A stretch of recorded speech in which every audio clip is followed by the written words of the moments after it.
How much is history really worth to us? When we talk about Israel today, most people immediately think of politics, conflict, headlines, but hardly anyone talks about what this land truly is. Imagine this. You're standing in front of a small opening in the ground. Nothing special, almost easy to overlook. And then you step down, and suddenly a massive space opens beneath you. The bell caves in Bet Guvrin. From the outside, everything feels small, but inside, vast, round, almost like a cathedral carved from stone. And here's what makes it even more fascinating. These caves are not natural.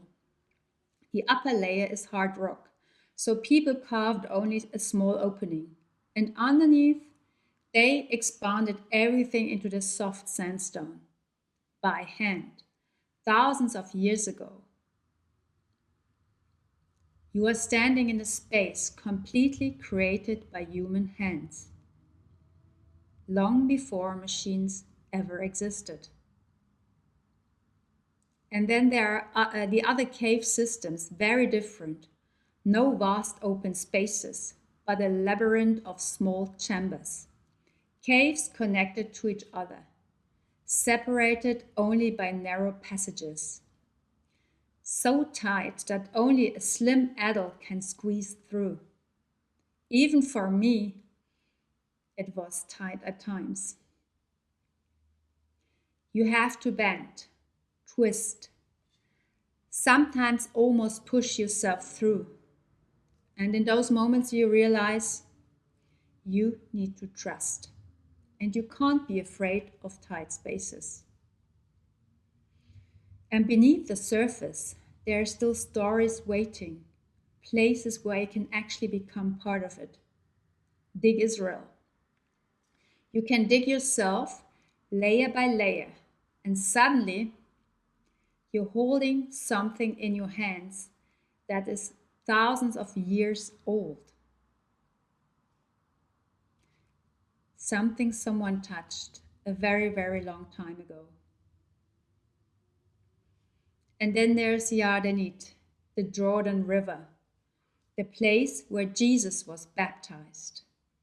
And even today, people stand in that same water. They get baptized.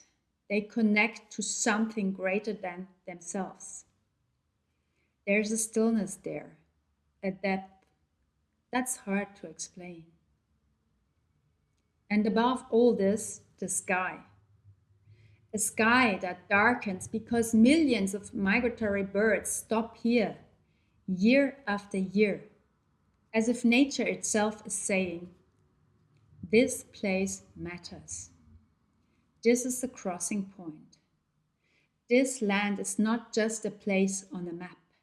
It is layers upon layers of history, conquests, destruction, rebuilding, Romans, Byzantines, countless civilizations, and still so much remains to this day. And this is where the question begins. What happens to all of this if it is no longer protected? We have seen what happens when history is left unprotected. When ideology becomes stronger than memory, places disappear, not slowly, but suddenly, forever. This is not about perfection. No country is perfect. And it's not about individual politicians. They come and they go. This is about something bigger, about what remains. These caves, these places, this history, they don't belong to just one group. They belong to all of us, to humanity. You don't have to be religious to feel this. You just have to stand there once, inside one of these caves, in that silence, or in the holy waters of the Jordan, and feel there is something here, something older than us. Our roots run through this land. And maybe the most important question is not, Which side are we on? But what are we willing to protect? And what must never be lost?